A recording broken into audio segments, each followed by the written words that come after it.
ഗഗൻയാൻ മനുഷ്യ ബഹിരാകാശ യാത്രാ ദൗത്യത്തിന്റെ ഭാഗമായുള്ള നിർണായക പാരച്യൂട്ട് പരീക്ഷണം ISRO വിജയകരമായി പൂർത്തിയാക്കി. പാരച്യൂട്ടുകളുടെ ശ്രേണിയും വേഗതയും ആശ്രയിച്ചായിരിക്കും സുരക്ഷിതമായ ലാൻഡിംഗ് വേഗത കൈവരിക്കുക. ISRO, DRDO, ഇന്ത്യൻ വ്യോമസേന, ഇന്ത്യൻ സൈന്യം എന്നിവയുടെ സംയുക്ത ശ്രമമായിട്ടായിരുന്നു പരീക്ഷണം. മധ്യപ്രദേശിലെ ഷിയോപൂരിലുള്ള aerial delivery research and development establishment drop സോണിൽ ഗഗൻയാൻ ദൗത്യങ്ങൾക്കായുള്ള നിർണായകമായ integrated main parachute air drop test ISRO വിജയകരമായി നടത്തി.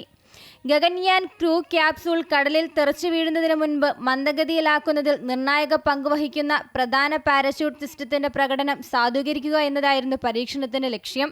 ദൗത്യത്തിലെ ഏറ്റവും പ്രധാനപ്പെട്ട സുരക്ഷാ സവിശേഷതകളിൽ ഒന്നാണ് പാരച്യൂട്ട് സംവിധാനം. പുനഃപ്രവേശന സമയത്ത് ക്രോ മൊഡ്യൂൾ ഭൂമിയുടെ അന്തരീക്ഷത്തിലൂടെ അതിശക്തമായ വേഗതയിൽ സഞ്ചരിക്കും. തുടർന്ന് ശ്രദ്ധാപൂർവം തയ്യാറാക്കിയ പാരച്യൂട്ടുകളുടെ ഒരു ശ്രേണിയെ ആശ്രയിച്ചായിരിക്കും സുരക്ഷിതമായ ലാൻഡിംഗ് വേഗത കൈവരിക്കുക. ഗഗൻയാൻ ക്രൂ മൊഡ്യൂളിന്റെ വേഗത കുറയ്ക്കൽ സംവിധാനത്തിൽ 4 വ്യത്യസ്ത തരം 10 പാരച്യൂട്ടുകൾ അടങ്ങിയിരിക്കുന്നു.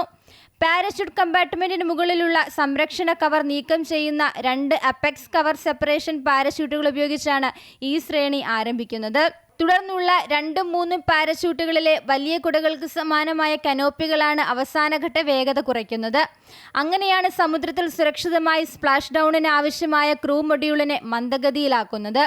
പിന്നീട് റിക്കവറി ടീമുകൾ ബഹിരാകാശ യാത്രികരെ വീണ്ടെടുക്കും.